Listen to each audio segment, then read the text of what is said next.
सब नाल मैं जो कुछ बीजेपी की सरकार ने बदलाखोरी की नीति के तहत कल मेरे परिवार से कई जगह के उत्ते छापे मारे इनफोर्समेंट डायरैक्टरेट वालों स्पैशल दिल्ली तो जोड़े हैड ऑफिस तो उन्होंने हदायतां सीगियां सारी टीम्स नूं ਉਹਦੇ ਬਾਰੇ ਥੋੜਾ ਜਿਹਾ ਮੈਂ ਤੁਹਾਡੇ ਨਾਲ ਜੋ ਤੱਥ ਨੇ ਉਹਦੇ ਬਾਰੇ ਤੁਹਾਡੇ ਨਾਲ ਚਰਚਾ ਕਰਨਾ ਚਾਹੁੰਦਾ।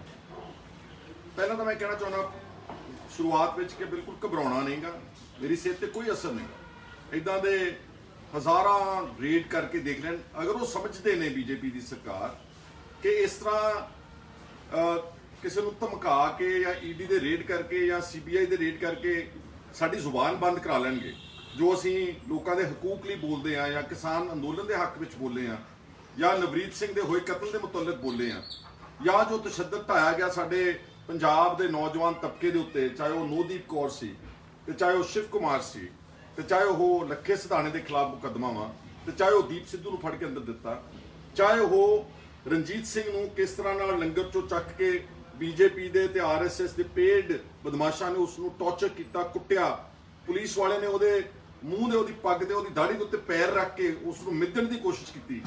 ਜਿਸ ਤਰ੍ਹਾਂ ਅਮਰੀਕਾ ਦੇ ਵਿੱਚ ਜਾਰਜ ਫਲੋਇਡ ਇੱਕ ਕਾਲੇ ਨਾਗਰਿਕ ਦੇ ਨਾਲ ਉੱਥੋਂ ਦੇ ਇੱਕ ਗੋਰੇ ਪੁਲਿਸ ਵਾਲੇ ਨੇ ਕੀਤਾ। ਜਿਹੜਾ ਕੈਂਪੇਨ ਹੈ ਫॉर ਹਿਊਮਨ ਰਾਈਟਸ, ਜਿਹੜਾ my voice against atrocities, against police brutality, against torture, against violation of human rights in this country, ਇਹ ਬੰਦ ਨਹੀਂ ਹੋਵੇਗੀ, ਬਿਲਕੁਲ ਬੰਦ ਨਹੀਂ ਹੋਵੇਗੀ। ਔਰ ਇਦਾਂ ਦੇ ਈਡੀ ਦੇ ਨੋਟਿਸਸ ਉਹਨਾਂ ਨੇ ਕਈ ਐਕਟਰਸ ਤਾਪਸੀ ਪੰਨੂ ਜਾਂ ਅਨੁਰਾਗ ਕਸ਼ਪ, ਦਲਜੀਤ ਦੋਸਾਂਝ, ਬਹੁਤ ਸਾਰੇ ਪੰਜਾਬ ਦੇ ਹੋਰ ਹੋਣਹਾਰ ਆਰਟਿਸਟ ਲੋਕਾਂ ਨੂੰ ਈਡੀ ਦੇ ਬਹੁਤ ਸਾਰੇ ਨੋਟਿਸਸ, ਇਨਕਮ ਟੈਕਸ ਦੀਆਂ ਰੇਡਸ ਹੋਈਆਂ ਹੋਣਗੀਆਂ।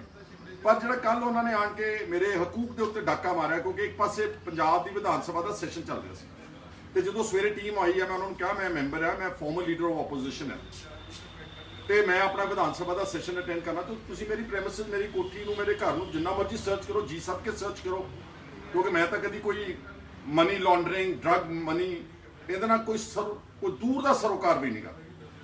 ਪਰ ਉਹ ਟੀਮ, ਉਹਨਾਂ ਨੂੰ ਦਿੱਲੀੋਂ ਦੁਬਾਰਾ ਹਦਾਇਤਾਂ ਆ ਰਹੀਆਂ ਸੀ, ਟੈਲੀਫੋਨ ਜਾ ਕੇ ਸੁਣਦੇ ਸੀ ਬਾਹਰ, ਉਹਨਾਂ ਨੇ ਸਾਡੇ ਕੋਲੋਂ ਮੇਰੇ ਫੋਨਸ ਸਾਰੇ ਰਖਾਲੇ ਖੋਲੇ। ਮੈਂ ਕਿਹਾ ਘੱਟੋ ਘੱਟ ਮੈਨੂੰ ਸਪੀਕਰ ਵਿਧਾਨ ਸਭਾ ਨੂੰ ਤਾਂ ਇਨਫੋਰਮ ਕਰ ਲੈਂਦੇ, ਯੂ ਹੈਵ ਟੂ ਇਨਫੋਰਮ ਹਿਮ ਕਿ ਵਿਧਾਨ ਸਭਾ ਸੈਸ਼ਨ ਵਿੱਚ ਆ ਤੇ ਤੁਸੀਂ ਮੈਨੂੰ ਇੱਥੇ ਵਿਦਆਊਟ ਐਨੀ ਕੋਈ ਇਸ ਤਰ੍ਹਾਂ ਦੇ ਵਾਰੰਟ ਕਿ ਮੈਨੂੰ ਤੁਸੀਂ ਡਿਟੇਨ ਕਰ ਰਹੇ ਹੋ, ਤੁਸੀਂ ਸਰਚ ਦੇ ਵਾਰੰਟਸ ਲੈ ਕੇ ਆਓ, ਸਰਚ ਕਰ ਲਓ। ਪਰ ਉਹਨਾਂ ਨੇ ਮੈਨੂੰ ਵਿਧਾਨ ਸਭਾ ਵਿੱਚ ਨਹੀਂ ਜਾਣ ਦਿੱਤਾ। ਖੈਰ, ਜੋ ਵਿਧਾਨ ਸਭਾ ਦੇ ਵਿੱਚ ਕੱਲ ਮੇਰੀ ਗੈਰ ਹਾਜ਼ਰੀ ਵਿੱਚ ਤੇ ਅੱਜ ਵਿਧਾਨ ਸਭਾ ਦੇ ਵਿੱਚ ਸਾਰੀਆਂ ਪਾਰਟੀਆਂ ਦੇ ਆਗੂਆਂ ਨੇ, ਮੈਂ ਸਾਰਿਆਂ ਦਾ ਬਹੁਤ ਸ਼ੁਕਰਗੁਜ਼ਾਰ ਹਾਂ। ਬਹੁਤ ਨਿੰਦਾ ਪ੍ਰਸਤਾਵ ਪੰਜਾਬ ਦੀ ਵਿਧਾਨ ਸਭਾ ਇਸ ਕੱਲ ਦੇ ਈਡੀ ਦੇ ਰੇਡ ਨੂੰ ਲੈ ਕੇ, ਬਦਲਾਖੋਰੀ ਦੀ ਰਾਜਨੀਤੀ ਨੂੰ ਲੈ ਕੇ ਉਹ ਆ ਰਹੇ ਨੇ। ਮੈਂ ਸਭ ਦਾ, ਮੈਂ ਹੁਣ ਨਾਮ ਨਹੀਂ ਲੈਣਾ ਚਾਹੁੰਦਾ, ਬਹੁਤ ਸਾਰੇ ਮੈਂਬਰਸ ਨੇ ਮੇਰੇ ਹੱਕ ਵਿੱਚ ਹਾਂ ਦਾ ਨਾਰਾ ਮਾਰਿਆ। ਅੱਜ ਨਵਜੋਤ ਸਿੰਘ ਸਿੱਧੂ ਨੇ ਔਰ ਪਾਰਲੀਮੈਂਟਰੀ ਅਫੇਅਰਸ ਮਿਨਿਸਟਰ ਬ੍ਰਹਮ ਮਹਿੰਦਰਾ ਜੀ ਨੇ ਤੇ ਸਪੀਕਰ ਜਿਹੜੇ ਰਾਣਾ ਕੇਪੀ ਸਿੰਘ ਆ, ਉਹਨਾਂ ਨੇ ਸਾਰਿਆਂ ਨੇ ਕੋਗਨੀਜੈਂਸ ਲੈ ਕੇ ਜਿਹੜਾ ਕੰਵਰ ਸੰਧੂ ਐਮਐਲਏ ਖਰੜ ਨੇ ਰੈਜ਼ੋਲੂਸ਼ਨ ਮੂਵ ਕੀਤਾ ਸੀਗਾ, ਉਹਦੇ ਤੇ ਉਹਨਾਂ ਨੇ ਬਹੁਤ ਠੋਸ ਗੱਲਾਂ ਹਾਊਸ ਦੇ ਵਿੱਚ ਔਨ ਰਿਕਾਰਡ ਲੈ ਕੇ, ਮੈਂ ਉਹਨਾਂ ਸਾਰਿਆਂ ਦਾ ਵੀ ਧੰਨਵਾਦ ਕਰਦਾ। ਅਕਾਲੀ ਦਲ ਦੇ ਵੀ ਕੱਲ ਮੈਂਬਰਸ ਨੇ ਮੇਰੇ ਜਾਂ ਬਦਲਾਖੋਰੀ ਦੀ ਰਾਜਨੀਤੀ ਨੂੰ ਕੰਡੈਮ ਕੀਤਾ। ਇਸ ਤਰ੍ਹਾਂ ਪਰਮਿੰਦਰ ਸਿੰਘ ਢੀਂਡਸਾ ਡੈਮੋਕ੍ਰੈਟਿਕ ਅਕਾਲੀ ਦਲ, ਮੇਰੇ ਨਾਲ ਦੇ ਐਮਐਲਏਜ਼ ਪਿਰਮਲ ਸਿੰਘ ਖਾਲਸਾ ਤੇ ਜਗਦੇਵ ਸਿੰਘ ਕਮਾਲੂ ਤੇ ਕੰਵਰ ਸੰਧੂ ਕੱਲ ਸਾਰਾ ਦਿਨ ਇੱਥੇ ਧੁੱਪੇ ਬਾਹਰ ਗੇਟ ਦੇ ਮੋਹਰੇ ਖੜ ਕੇ ਉਹਨਾਂ ਨੇ ਬਹੁਤ ਮਦਦ ਸਾਡੇ ਹੱਕ ਵਿੱਚ ਆਵਾਜ਼ ਉਠਾਈ। ਇਸੇ ਤਰ੍ਹਾਂ ਹੀ ਕੁਝ ਟ੍ਰੈਜਰੀ ਬੈਂਚਸ ਵੱਲੋਂ, ਜਿੱਦਾਂ ਕੱਲ ਵੀ ਨਵਜੋਤ ਸਿੰਘ ਸਿੱਧੂ ਨੇ, ਸ਼ਾਇਦ ਮਿਸਟਰ ਚੰਨੀ ਨੇ ਜਿਹੜੇ ਸਾਡੇ ਟੈਕਨੀਕਲ ਐਜੂਕੇਸ਼ਨ ਮਿਨਿਸਟਰ, ਉਹਨਾਂ ਨੇ ਗੱਲ ਕੀਤੀ। ਅੱਜ ਮੈਂ ਸੁਣ ਰਿਹਾ ਸੀਗਾ ਰਵਨੀਤ ਬਿੱਟੂ ਨੇ ਵੀ ਇਹ ਕਿਹਾ ਵਾ ਕਿ ਬਹੁਤ ਇੱਕ ਗੰਦੀ ਰਾਜਨੀਤੀ ਦੇਸ਼ ਵਿੱਚ ਸ਼ੁਰੂ ਕੀਤੀ ਗਈ ਹੈ। ਦੋਸਤੋ, ਮੈਂ ਤਾਂ ਸਿਰਫ ਇਹ ਕਹਿਣਾ ਚਾਹੁੰਦਾ ਕਿ ਜਿਹੜੇ ਇਲਜ਼ਾਮ ਮੇਰੇ ਤੇ ਲਾ ਰਹੇ ਨੇ, ਕਿਉਂਕਿ ਅਖਬਾਰਾਂ ਜਿਹੜੀਆਂ ਨੇ ਉਹ ਟਿਊਟਰਡ ਹੁੰਦੀਆਂ ਨੇ, ਅਖਬਾਰਾਂ ਨੇ, ਅੱਜ ਮੈਂ ਚੱਕੀਆਂ ਅਖਬਾਰਾਂ, ਸੋਸ਼ਲ ਮੀਡੀਆ ਤਾਂ ਬਹੁਤ ਇੰਡੀਪੈਂਡੈਂਟ ਹੈ, ਤੁਸੀਂ ਸਾਰੀ ਗੱਲ ਮੇਰੀ ਸੁਣ ਲਈ, ਦੇਖ ਲਈ। ਅਖਬਾਰਾਂ ਨੇ ਫਿਰ ਲਿਖਿਆ ਸੀਗਾ ਕਿ Khaira's house raided for money laundering, drug trafficking. ਮੈਂ ਤੁਹਾਨੂੰ ਕਹਿਣਾ ਚਾਹੁੰਦਾ ਕਿ ਸਾਡਾ ਪਰਿਵਾਰ ਪਿਛਲੇ 50 ਸਾਲ ਤੋਂ ਪਬਲਿਕ ਲਾਈਫ 'ਚ, ਪਹਿਲਾਂ ਮੇਰੇ ਪਿਤਾ ਜੀ ਸਰਦਾਰ ਸੁਖਜਿੰਦਰ ਸਿੰਘ ਉਹ ਪੰਜਾਬ ਦੀ ਰਾਜਨੀਤੀ 'ਚ ਰਹੇ, ਉਸ ਤੋਂ ਬਾਅਦ ਮੈਂ ਆਇਆ ਵਾਂ। 50 ਸਾਲਾਂ ਵਿੱਚ ਕੋਈ ਤਾਂ ਕੰਪਲੇਂਟ ਕਰਨ ਵਾਲਾ ਬੰਦਾ ਹੋਊਗਾ, 3.25 ਕਰੋੜ ਆਬਾਦੀ 'ਚੋਂ, ਕਿ ਇਹਨਾਂ ਨੇ ਸਾਡੇ ਕੋਲੋਂ ਕੋਈ ਠੱਗੀ ਠੋਰੀ ਬਾਰੀ, ਕੋਈ ਚਲੋ 50,000 ਦੀ ਕੰਪਲੇਂਟ ਕੋਈ ਕੱਢ ਕੇ ਦਿਖਾ ਦੇਣ 50 ਸਾਲਾਂ ਵਿੱਚ, ਕਿਸੇ ਤਰ੍ਹਾਂ ਦਾ ਕਰਪਸ਼ਨ ਦਾ ਕੋਈ ਸਕੈਂਡਲ, ਨਥਿੰਗ ਐਟ ਆਲ। ਜੋ ਕੁਝ ਸਰਕਾਰਾਂ ਕਰ ਰਹੀਆਂ ਨੇ, ਸਮੇਂ ਦੀਆਂ ਸਰਕਾਰਾਂ, ਉਹ ਕਿਉਂਕਿ ਮੈਂ ਲੋਕਾਂ ਦੇ ਹਕੂਕ ਦੀ ਗੱਲ ਕਰਦਾ, ਬੇਇਨਸਾਫੀ ਦੇ ਖਿਲਾਫ ਬੋਲਦਾ, ਸਰਕਾਰ ਦੇ ਖਿਲਾਫ ਬੋਲਦਾ, ਉਦੋਂ ਮੇਰੀ ਆਵਾਜ਼ ਬੰਦ ਕਰਾਉਣ ਦੇ ਮਨਸੂਬੇ ਬਣਾਉਂਦੀ ਹੈ। ਪਹਿਲਾਂ ਅਕਾਲੀ ਦਲ ਦੀ ਸਰਕਾਰ ਨੇ ਮੇਰੇ ਤੇ 6-7 ਪਰਚੇ ਦਰਜ ਕੀਤੇ, ਉਹ ਵਾਹਿਗੁਰੂ ਦੀ ਕਿਰਪਾ ਨਾਲ ਸਾਰੇ ਹਾਈ ਕੋਰਟ ਨੇ ਸਾਰੇ ਕੁਆਸ਼ ਕੀਤੇ। ਹੁਣ ਜਦੋਂ ਪਿਛਲੀ ਕਰੰਟ ਟੈਨਿਓਰ ਵਿੱਚ ਮੈਂ Rana Gurjeet Singh mining mafia minister ਦੇ ਖਿਲਾਫ ਸਕੈਂਡਲ ਦੇ ਖਿਲਾਫ ਆਵਾਜ਼ ਉਠਾਈ, ਉਹਨੂੰ ਅਸਤੀਫਾ ਦੇਣਾ ਪਿਆ। ਉਹਨਾਂ ਨੇ ਮੇਰੇ ਤੇ ਨਜ਼ਲਾ ਸੁੱਟਦੇ ਹੋਏ ਸਰਕਾਰ ਨੇ ਮੇਰੇ ਤੇ ਡਰੱਗਸ ਦਾ ਇੱਕ ਬਹੁਤ ਵੱਡਾ ਮਾਮਲਾ ਕ੍ਰੀਏਟ ਕੀਤਾ, ਐਬਸੋਲੂਟਲੀ ਫਾਲਸ ਫ੍ਰਿਵਲਸ, ਔਰ ਉਹ ਫਿਰ ਸੁਪਰੀਮ ਕੋਰਟ ਆਫ ਇੰਡੀਆ ਨੇ ਉਸ ਨੂੰ ਸਟੇ ਕਰਤੀ ਪ੍ਰੋਸੀਡਿੰਗਸ।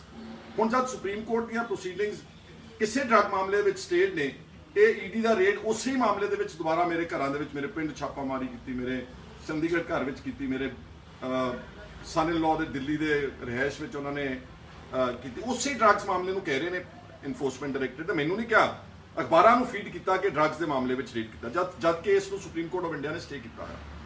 ਔਰ ਮੈਂ ਕਹਿਣਾ ਚਾਹੁੰਦਾ ਹਾਂ ਕਿ ਇਹ ਜਿਹੜੀ ਹਿਊਮਨ ਰਾਈਟਸ ਵਾਇਲੇਸ਼ਨ ਹੋ ਰਹੀ ਹੈ ਇਸ ਵਕਤ ਸਾਰੇ ਦੇਸ਼ ਵਿਆਪਕ ਹੋ ਰਹੀ ਹੈ, ਇਕੱਲੇ ਮੇਰੇ ਤੇ ਨਹੀਂ। ਠੀਕ ਹੈ, ਮੇਰੇ ਤੇ ਉਹਨਾਂ ਨੇ ਹਰਾਸਮੈਂਟ ਕੀਤੀ, ਸਰਚ ਕੀਤਾ, ਉਹ ਕੀਤਾ, ਆਹ ਕੀਤਾ, ਅਖਬਾਰਾਂ 'ਚ ਇੱਕ ਵਿਲੀਫਿਕੇਸ਼ਨ ਤੇ ਕੈਰੈਕਟਰ ਅਸੈਸੀਨੇਸ਼ਨ ਕੈਂਪੇਨ ਚਲਾਇਆ। ਪਰ ਜਿਹਨਾਂ ਲੋਕਾਂ ਨੂੰ ਟੌਰਚਰ ਕੀਤਾ, ਜਿਨ੍ਹਾਂ ਨੂੰ ਨੋਦੀਪ ਵਰਗੀਆਂ ਦੇ ਪ੍ਰਾਈਵੇਟ ਪਾਰਟਸ ਤੇ ਹਮਲਾ ਕੀਤਾ, ਜਿਨ੍ਹਾਂ ਨੂੰ ਫੜ ਕੇ ਜੇਲ੍ਹਾਂ ਵਿੱਚ ਸੁੱਟ ਦਿੱਤਾ, ਮੇਰੀ ਹਮਦਰਦੀ ਉਹਨਾਂ ਦੇ ਨਾਲ ਵੀ ਆ। ਉਹਨਾਂ ਵਾਸਤੇ ਮੇਰੀ ਆਵਾਜ਼ ਹਰ ਵਕਤ ਉੱਠਦੀ ਰਹੇਗੀ। ਦੂਸਰਾ ਮੈਂ ਕਹਿਣਾ ਚਾਹੁੰਦਾ ਕਿ ਪਹਿਲਾਂ ਆਪਾਂ ਮਨੀ ਲਾਂਡਰਿੰਗ ਦੀ ਗੱਲ ਕਰ ਲਈਏ। ਮਨੀ ਲਾਂਡਰਿੰਗ ਮੇਰੇ ਸਤਿਕਾਰਯੋਗ ਵੀਰੋ ਤੇ ਭੈਣੋ ਕੀ ਹੁੰਦੀ ਹੈ? ਮਨੀ ਲਾਂਡਰਿੰਗ ਇਸ ਜਿਹੜੇ ਲੋਕ ਵੱਡੇ ਕਾਰਪੋਰੇਟ ਹਾਊਸਸ, ਅਮੀਰ ਆਦਮੀ, ਤਾਕਤਵਰ ਪੋਲੀਟੀਕਲ ਆਦਮੀ ਜਿਨ੍ਹਾਂ ਨੇ ਰਾਜ ਸੱਤਾ ਭੋਗੀ ਆ, ਉਹ ਆਪਣਾ ਕਾਲਾ ਧਨ ਵਿਦੇਸ਼ਾਂ ਵਿੱਚ ਦੀ ਘੁਮਾਉਂਦੇ ਨੇ। ਉਹਨਾਂ ਦੇ ਆਫਸ਼ੋਰ ਅਕਾਊਂਟਸ ਹੁੰਦੇ ਨੇ, ਬਹੁਤ ਸਾਰੇ ਲੋਕਾਂ ਦੇ ਸਵਿਟਜ਼ਰਲੈਂਡ ਦੇ ਬੈਂਕਾਂ 'ਚ ਅਕਾਊਂਟ ਹੈ, ਕਈਆਂ ਦੇ ਬਹਾਮਾਸ ਤੇ ਜਿਹੜੇ ਕੈਰੇਬੀਅਨ ਆਈਲੈਂਡਸ ਆ ਉੱਥੋਂ ਦੀ ਆਫਸ਼ੋਰ ਅਕਾਊਂਟਸ ਘੁਮਾ ਕੇ ਪੈਸਾ ਉਧਰੋਂ ਦੀ ਘੁਮਾ ਕੇ, ਜਾਂ ਦੁਬਈ ਵਗੈਰਾ ਜਿੱਥੇ ਕੋਈ ਪੁੱਛਗਿੱਛ ਨਹੀਂ ਕਰਦਾ, ਸੈਂਕੜੇ ਹਜ਼ਾਰਾਂ ਕਰੋੜਾਂ ਰੁਪਏ ਨੂੰ, ਉਹਨੂੰ ਕਹਿੰਦੇ ਨੇ ਮਨੀ ਲਾਂਡਰਿੰਗ। ਤੇ ਮੇਰੇ ਖਿਲਾਫ ਜਿਹੜੀ ਕੱਲ ਸੀਜਰ ਤੋਂ ਬਾਅਦ ਜਿਹੜੀ ਰਿਪੋਰਟ ਬਣਾਈ, ਜਿਹੜਾ ਪੰਚਨਾਮਾ ਕਹਿੰਦੇ ਨੇ, ਉਹਦੇ 'ਚ ਕੀ ਇਲਜ਼ਾਮ ਲਾ ਰਹੇ ਨੇ? ਮੇਰੇ ਘਰੋਂ 2 ਡਾਇਰੀਜ਼ ਜਿਹੜੀਆਂ ਕਿ ਮੇਰੀ ਵਾਈਫ ਨੇ ਮੇਨਟੇਨ ਕੀਤੀਆਂ ਸੀ ਆਪਣੇ ਬੱਚਿਆਂ ਦੀ ਸ਼ਾਦੀ ਦੀ, ਉਹਦੇ 'ਚ ਕੀ ਡਿਟੇਲ ਸੀ ਕਿ ਖਾਣੇ ਵਾਲਿਆਂ ਨੂੰ ਕਿੰਨਾ ਪੈਸਾ ਦਿੱਤਾ, ਜਿਹੜੇ ਕੋਈ ਡੈਕੋਰੇਸ਼ਨ ਵਾਲੇ ਸੀ ਉਹਨਾਂ ਨੂੰ ਕਿੰਨਾ ਪੈਸਾ ਦਿੱਤਾ, ਲਾਈਟ ਐਂਡ ਸਾਊਂਡ ਵਾਲਿਆਂ ਨੂੰ ਕਿੰਨਾ ਪੈਸਾ ਦਿੱਤਾ, ਉਹ ਸਾਰੀਆਂ ਡਾਇਰੀਆਂ ਸੀਜ਼ ਕਰਕੇ ਲੈ ਗਏ ਨੇ। ਔਰ 2 ਸ਼ਾਦੀਆਂ ਮੈਂ ਕੀਤੀਆਂ, ਪਹਿਲਾਂ ਆਪਣੀ ਬੇਟੀ ਦੀ ਕੀਤੀ, ਫਿਰ ਆਪਣੇ ਬੇਟੇ ਦੀ, ਔਰ ਉਹ ਸਾਰਾ ਪਰਸਨਲ ਰਿਕਾਰਡ ਚੱਕ ਕੇ। ਔਰ ਤੁਸੀਂ ਹੈਰਾਨ ਹੋਵੋਗੇ, ਇੱਕ WhatsApp ਮੇਰੀ ਬੇਟੀ ਨੇ ਮੈਨੂੰ, ਜਾਂ ਮੈਂ ਭੇਜਿਆ ਆਪਣੀ ਬੇਟੀ ਨੂੰ ਮੈਸੇਜ ਸਿਮਰ ਨੂੰ ਕਿ ਮੇਰਾ ਇੱਕ MLA ਆ ਪਿਰਮਲ ਸਿੰਘ ਭਦੌੜ, ਉਹਨੇ 3 ਕੈਂਸਰ ਪੇਸ਼ੈਂਟਸ ਦੀ ਡਿਟੇਲ ਮੈਨੂੰ ਫਾਰਵਰਡ ਕੀਤੀ, ਕਿਉਂਕਿ ਮੇਰੀ ਬੇਟੀ ਕਹਿ ਰਹੀ ਸੀ ਕਿ ਮੈਂ ਵੀ ਕੋਈ ਕਿਸਾਨ ਅੰਦੋਲਨ ਵਿੱਚ ਯੋਗਦਾਨ ਪਾਉਣਾ ਚਾਹੁੰਦੀ ਹਾਂ। ਉਹਨਾਂ ਨੇ ਚਲੋ ਜਿਹੜਾ ਦਿੱਲੀ 'ਚ ਪਾਇਆ ਉਹ ਲੱਗ ਗਿਆ, ਪਰ ਕਹਿੰਦੀ ਹੋਰ ਅਸੀਂ ਮਦਦ ਕਰਨਾ ਚਾਹੁੰਦੇ ਆ। ਤਾਂ ਉਹਦੇ 'ਚ ਜਿਹੜਾ 3 ਕੈਂਸਰ ਪੇਸ਼ੈਂਟਸ ਦਾ ਰਿਕਾਰਡ ਸੀ, WhatsApp ਚੈਟ ਸੀਗੀ, ਜਿਨ੍ਹਾਂ ਪਰਿਵਾਰਾਂ ਨੂੰ ਉਹਨਾਂ ਨੇ 20-25 ਹਜ਼ਾਰ ਰੁਪਇਆ ਉਹਨਾਂ ਦੇ ਅਕਾਊਂਟਸ ਵਿੱਚ ਪਾਇਆ। ਉਹ ਜਿਹੜੀ ਉਹਨਾਂ ਦੀ ਅਕਾਊਂਟ ਡਿਟੇਲ ਸੀ, ਉੱਤੇ ਲਿਖਿਆ ਵਾ ਕੈਂਸਰ ਪੇਸ਼ੈਂਟ ਅਕਾਊਂਟ ਡਿਟੇਲਸ, ਉਹ ਵੀ WhatsApp ਦੀ ਚੈਟ ਬਣਾ ਕੇ ਮਨੀ ਲਾਂਡਰਿੰਗ ਦੇ ਵਿੱਚ ਪਾ ਕੇ ਉਹ ਲੈ ਕੇ ਗਏ ਨੇ। ਕਈ ਪੇजेस ਦੇ ਉੱਤੇ ਲਿਖਿਆ ਸੀਗਾ ਕਿ ਸ਼ਾਦੀ ਦੇ ਦੌਰਾਨ ਕਿ ਅਸੀਂ ਸ਼ਗਨ ਵਿੱਚ 25 ਡੱਬੇ ਲੱਡੂਆਂ ਦੇ ਲੈ ਕੇ ਜਾਣੇ ਨੇ, ਜਾਂ ਕਾਜੂ ਦੀ ਬਰਫੀ ਲੈ ਕੇ ਜਾਣੀ, ਜਾਂ ਡਰਾਈ ਫਰੂਟ ਲੈ ਕੇ ਜਾਣਾ, ਉਹਦੇ ਤੇ ਵੀ ਮੇਰੇ ਸਾਈਨ ਕਰਾਏ। ਇਸ ਦਿਸ ਮਨੀ ਲਾਂਡਰਿੰਗ? ਔਰ ਮਨੀ ਲਾਂਡਰਿੰਗ ਮੈਂ ਕਹਿਣਾ ਚਾਹੁੰਦਾ ਕਿ ਉਸ ਨਾਲ ਪ੍ਰਮਾਤਮਾ ਵਾਹਿਗੁਰੂ ਤੋਂ ਡਰ ਕੇ ਕਹਿੰਦਾ, ਮੈਂ ਸਾਰੀ ਜ਼ਿੰਦਗੀ 'ਚ ਕਦੀ ਕੋਈ ਗਲਤ ਕੰਮ ਨਹੀਂ ਕੀਤਾ। ਜੇ ਕੀਤਾ ਹੁੰਦਾ ਤਾਂ ਫਿਰ ਮੈਂ ਉਹਨੂੰ ਆਵਾਜ਼ਾਂ ਸਾਰੇ ਪੰਜਾਬ 'ਚ ਉੱਠਣੀਆਂ ਚਾਹੀਦੀਆਂ ਸੀ। ਸੋ ਪਰਸਨਲ ਮੈਂ ਆਪਣੀ ਗੱਲ ਕਹਿਣਾ ਚਾਹੁੰਦਾ, ਹਾਲਾਂਕਿ ਇਹ ਫੋਰਮ ਨਹੀਂਗਾ, ਪਰ ਸਿਰਫ ਤੁਹਾਨੂੰ ਦੱਸਣ ਵਾਸਤੇ ਕਿ ਮਨੀ ਲਾਂਡਰਿੰਗ ਕੀ ਹੁੰਦੀ ਆ ਤੇ ਮੇਰੇ ਤੇ ਕੀ ਇਲਜ਼ਾਮ ਲਾ ਰਹੇ ਨੇ। ਮੈਂ ਜੋ ਕੁਝ ਵੀ ਪਿਛਲੇ ਸਮੇਂ 'ਚ ਕੀਤਾ, ਆ ਸਾਰਾ ਕੁੱਲ ਮਿਲਾ ਕੇ ਜੋ ਆਪਣੇ ਜ਼ਿੰਮੇਵਾਰੀਆਂ ਅਦਾ ਕੀਤੀਆਂ ਐਜ਼ ਅ ਪੇਰੈਂਟ, ਮੇਰੇ ਤੇ ਇਸ ਵਕਤ ਆਲਮੋਸਟ ਕੋਈ 2-2.5 ਕਰੋੜ ਰੁਪਏ ਦਾ ਕਰਜ਼ਾ ਵਾ।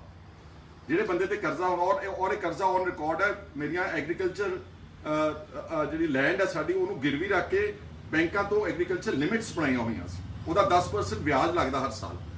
ਹੁਣ 2-2.5 ਕਰੋੜ ਨੂੰ 20-25 ਲੱਖ ਰੁਪਏ ਵਿਆਜ ਲੱਗਦਾ। ਮੇਰੇ ਕੋਲ ਕਈ ਵਾਰ ਵਿਆਜ ਦੇਣ ਦੇ ਪੈਸੇ ਨਹੀਂ ਹੁੰਦੇ, ਤਾਂ ਮੈਂ ਆਪਣੇ ਦੋਸਤਾਂ ਮਿੱਤਰਾਂ ਕੋਲੋਂ, ਰਿਸ਼ਤੇਦਾਰਾਂ ਕੋਲੋਂ, ਆਪਣੀ ਬੇਟੀ ਜਾਂ ਆਪਣੇ ਪਰਿਵਾਰ ਦੇ ਮੈਂਬਰਸ ਕੋਲੋਂ ਉਹ ਪੈਸਾ ਫੜ ਕੇ ਤੇ ਮੈਂ ਉਹਦਾ ਇੰਟਰਸਟ ਭਰਦਾ। ਜੇ ਮੇਰੇ ਕੋਲ ਇੱਦਾਂ ਹੀ ਪੈਸਾ ਹੋਵੇ ਤਾਂ ਪਹਿਲਾਂ ਤਾਂ ਮੈਂ ਆਪਣੀ ਲਿਮਿਟਸ ਭਰਾਂ।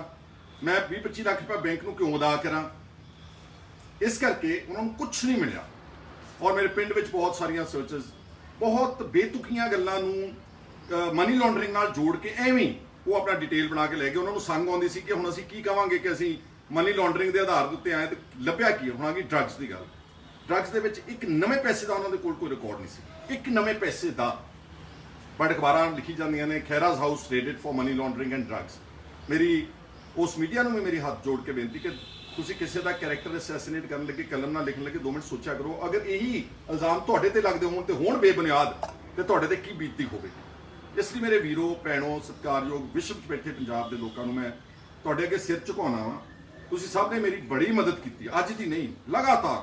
ਜੇ ਤੁਸੀਂ ਸਾਥ ਨਾ ਦਿੰਦੇ ਹੁੰਦੇ ਤਾਂ ਹੁਣ ਤੱਕ ਤਾਂ ਮੈਨੂੰ ਮਧੋਲ ਕੇ ਰੱਖ ਦੇਣਾ, ਸਰਕਾਰਾਂ ਨੇ ਅੰਦਰ ਸੁੱਟ ਦੇਣਾ ਸੀਗਾ।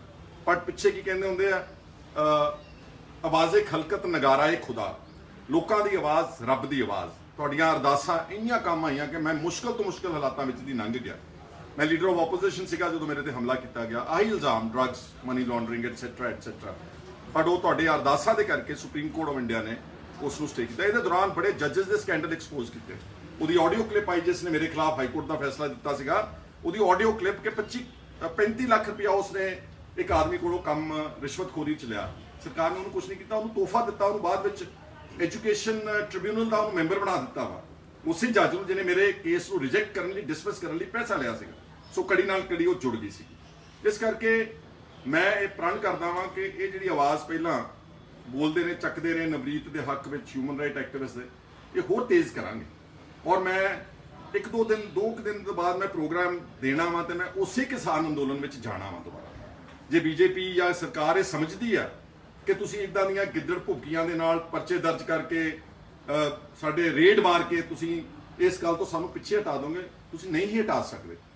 ਜਾਨ ਤਾਂ ਸਭ ਨੇ ਇੱਕ ਦਿਨ ਦੇਣੀ ਹੈ ਉਸ ਪਰਮਾਤਮਾ ਵਾਹਿਗੁਰੂ ਨੂੰ, ਸਭ ਨੇ ਚਲੇ ਜਾਣਾ ਮੇਰੇ ਵੀਰੋ ਇੱਥੋਂ, ਕਿਸੇ ਨੇ ਨਹੀਂ ਰਹਿਣਾ ਪੱਕੇ ਤੌਰ ਤੇ। ਇਸ ਲਈ ਜਦੋਂ ਆਪਾਂ ਆਪਣੀ ਜ਼ਮੀਰ ਵੇਚ ਦਿੰਨੇ ਆ ਜਾਂ ਘਬਰਾ ਜਾਂਦੇ ਜਾਂ ਡਰ ਜਾਂਦੇ ਆ, ਫਿਰ ਅੰਦਰੋਂ ਆਦਮੀ ਅਲਟੀਮੇਟਲੀ ਇੱਕ ਉਹਦੀ ਕਾਇਰਾਂ ਵਾਲੀ ਮੌਤ ਹੋ ਜਾਂਦੀ ਆ।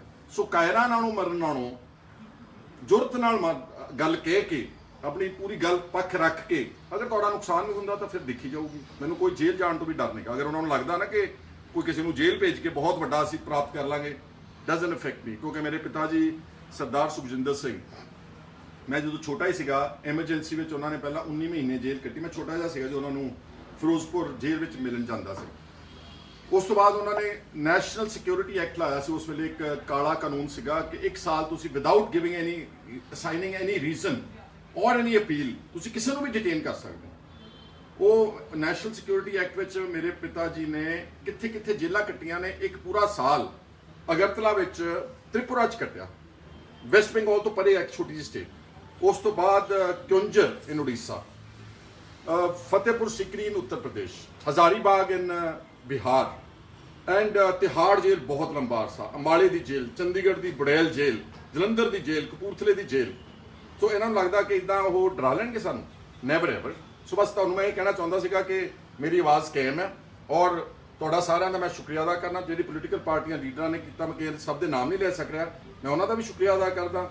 ਤੇ ਦੁਨੀਆ ਭਰ 'ਚ ਵਰਲਡ ਵਾਈਡ ਜਿਹੜਾ ਲੋਕਾਂ ਨੇ ਸਾਡੇ ਲਈ ਅਰਦਾਸ ਕੀਤੀ ਆ, ਉਹਨਾਂ ਸਭ ਦਾ ਮੈਂ ਸ਼ੁਕਰੀਆ ਅਦਾ ਕਰਦਾ ਔਰ ਧੰਨਵਾਦ ਕਰਦਾ। ਔਰ ਮੈਂ ਉਸ ਪਰਮਾਤਮਾ ਵਾਹਿਗੁਰੂ ਦੇ ਤੋਂ ਡਰ ਕੇ ਕਹਿਣਾ ਕਿ ਇਹਨਾਂ ਚੋਂ ਕੱਖ ਨਹੀਂ ਨਿਕਲੇਗਾ ਔਰ ਆਪਾਂ ਬਿਲਕੁਲ ਕਲੀਨ ਐਂਡ ਨੀਟ, ਜਿੱਦਾਂ ਪਹਿਲਾਂ ਜੋ ਕੁਝ ਆਪਣੇ ਤੇ ਹਮਲੇ ਕੀਤਾ, ਆਪਾਂ ਉਹਦੇ ਚੋਂ ਬੇਦਾਗ ਹੋ ਕੇ ਨਿਕਲਾਂਗੇ ਤੁਹਾਡੀਆਂ ਅਰਦਾਸਾਂ ਦੇ ਨਾਲ ਤੇ ਉਸ ਵਾਹਿਗੁਰੂ ਦੇ ਉਹਦੀ ਅਪਾਰ ਕਿਰਪਾ ਦੇ ਸਦਕਾ। ਸੋ ਤੁਹਾਡਾ ਸਾਰਿਆਂ ਦਾ ਸ਼ੁਕਰੀਆ ਅਦਾ ਕਰਦਾ ਹਾਂ। ਔਰ ਮੈਂ ਤੁਹਾਨੂੰ ਕਹੂੰਗਾ ਕਿ ਕਿਸੇ ਵੀ ਇਸ ਤਰ੍ਹਾਂ ਦੇ ਮਨਘੜਤ ਝੂਠੇ ਇਲਜ਼ਾਮਬਾਜ਼ੀ ਵਿੱਚ ਕੰਮ ਨਹੀਂ। ਕੁਝ ਲੋਕ ਬੜੇ ਸੜੇ ਜੇ ਨੇ ਫੇਸਬੁੱਕ ਤੇ ਫਿਰ ਵੀ ਲਿਖੀ ਜਾਂਦੇ ਨੇ ਕਿ ਬੀਜੇਪੀ ਇਹਨੂੰ ਪਤਾ ਨਹੀਂ ਕੀ ਪਰਚਾ ਦਰਜ ਕਰਕੇ ਚਮਕਾ ਰਹੀ ਹੈ, ਹੀਰੋ ਬਣ ਰਹੀ ਹੈ। ਫੇਸਬੁੱਕ ਤੇ ਇਦਾਂ ਦੀਆਂ ਕਰਤੂਤ ਭੈੜੀਆਂ ਗੱਲਾਂ ਲਿਖ ਕੇ ਤੁਹਾਨੂੰ ਪਤਾ ਇਹਦਾ ਕੀ ਹਸ਼ਰ ਹੁੰਦਾ। ਤੁਹਾਡੇ ਤੇ ਕਦੀ ਪਰਚਾ ਦਰਜ ਹੋਇਆ ਵਾ? ਤੁਹਾਡੇ ਘਰ ਕਦੀ ਵਰਦੀ ਧਾਰਿਆਂ ਨੇ ਆਣ ਕੇ ਤੁਹਾਡੀਆਂ ਔਰਤਾਂ ਤੇ ਤੁਹਾਡੇ ਪਰਿਵਾਰ ਦੇ ਸਾਹਮਣੇ ਰੀਡ ਕੀਤਾ ਵਾ? ਕਦੀ ਜੇਲ੍ਹ ਜਾ ਕੇ ਦੇਖਿਆ ਵਾ? ਕਦੀ ਕਿਸੇ ਥਾਣੇ ਵਿੱਚ ਵੀ ਜਾ ਕੇ ਦੇਖਿਆ ਵਾ? ਫੇਸਬੁੱਕ ਤੇ ਤਾਂ ਲਿਖਣਾ ਬੜਾ ਸੌਖਾ ਕਿ ਫਲਾਣੇ ਨੇ ਆਹ ਕਰਤਾ ਜੀ, ਇਹ ਤਾਂ ਮੈਨੂੰ ਕੁਝ ਲੋਕ ਕਹਿੰਦੇ ਡਰੱਗ ਮਾਫੀਆ ਦਾ ਨਾਲ। ਜੇ ਡਰੱਗ ਮਾਫੀਆ ਨਾਲ ਰਹਿਣਾ ਕੋਈ ਤਾਂ ਸਬੂਤ ਤਾਂ ਦਿਓ ਫਿਰ ਮੇਰੇ ਵੀਰੋ। ਦੇਅਰਫੋਰ ਇਹ ਤੋਂ ਜ਼ਿਆਦਾ ਮੈਂ ਉਹਨਾਂ ਬਾਰੇ ਵੀ ਨਹੀਂ ਕਹਿਣਾ ਚਾਹੁੰਦਾ। ਉਹਨੂੰ ਕਹਿਣਾ ਇਸ ਹੇਟ ਮੌਂਗਰਸ ਨੂੰ, ਟ੍ਰੋਲਰਸ ਨੂੰ, ਜਿਹੜੇ ਅੰਨੇ ਜਿਹੇ ਭਗਤ ਬਣੇ ਫਿਰਦੇ ਆ ਫਜ਼ੂਲ ਲੋਕਾਂ ਦੇ, ਜਿਨ੍ਹਾਂ ਦਾ ਪੰਜਾਬ ਨਾਲ ਕੋਈ ਸਰੋਕਾਰ ਨਹੀਂਗਾ। Please stop writing bad language. ਮੈਂ ਵੀ ਤੁਹਾਡੀ ਅਗਰ ਚਾਹਾਂ ਮੈਂ ਤੁਹਾਡੀ ਇਕੱਲੇ ਦੀ ਸਕਰੀਨਸ਼ਾਟ ਪੁਲਿਸ ਨੂੰ ਹੈਂਡਓਵਰ ਕਰ ਸਕਦਾ, ਤੁਹਾਡੇ ਕੇਸ ਰਜਿਸਟਰ ਕਰਾ ਸਕਦਾ, but I do not indulge in this politics of vilification, vendetta, vindictiveness. ਇਸ ਕਰਕੇ ਮੈਂ ਜੋ ਆਪਣਾ ਕੰਮ ਹੈ ਉਹ ਕਰਦੇ ਰਹਿਣਾ। ਤੇ ਆਉਣ ਵਾਲੇ ਦਿਨਾਂ 'ਚ ਕਿਸਾਨ ਅੰਦੋਲਨ ਵਿੱਚ ਆਪਾਂ ਜਦੋਂ ਜਾਣਾ ਵਾ, ਤੁਹਾਨੂੰ ਸਭ ਨੂੰ ਕਾਲ ਦਊਂਗਾ ਜਿਹੜੇ ਤੁਸੀਂ ਸਮਝਦੇ ਹੋ ਕਿ ਹਾਂ ਆਪਾਂ ਇਸ ਅੰਦੋਲਨ ਨੂੰ ਵੀ ਮਜ਼ਬੂਤ ਕਰਨਾ, ਆਪਣੇ ਨੌਜਵਾਨਾਂ ਦੀ ਹਿਫਾਜ਼ਤ ਵੀ ਕਰਨੀ। ਤੁਸੀਂ ਸਾਰੇ ਮੇਰੇ ਨਾਲ ਵੀ ਚੱਲਣ ਦਾ ਕਿਰਪਾਲਤਾ ਕਰਨੀ। ਤੁਹਾਡਾ ਸਾਰਿਆਂ ਦਾ ਇੱਕ ਵਾਰ ਫਿਰ ਸ਼ੁਕਰੀਆ ਅਦਾ ਕਰਦਾ ਧੰਨਵਾਦ ਕਰਦਾ। ਬਹੁਤ ਸ਼ੁਕਰੀਆ। ਵਾਹਿਗੁਰੂ ਜੀ ਕਾ ਖਾਲਸਾ, ਵਾਹਿਗੁਰੂ ਜੀ ਕੀ ਸਤਿ ਸ਼੍ਰੀ ਅਕਾਲ। ਪਲੀਜ਼ ਸਾਡੇ ਚੈਨਲ ਸਾਂਝਾ ਪੰਜਾਬ ਨੂੰ ਲਾਈਕ ਤੇ ਸਬਸਕ੍ਰਾਈਬ ਕਰੋ YouTube ਤੇ।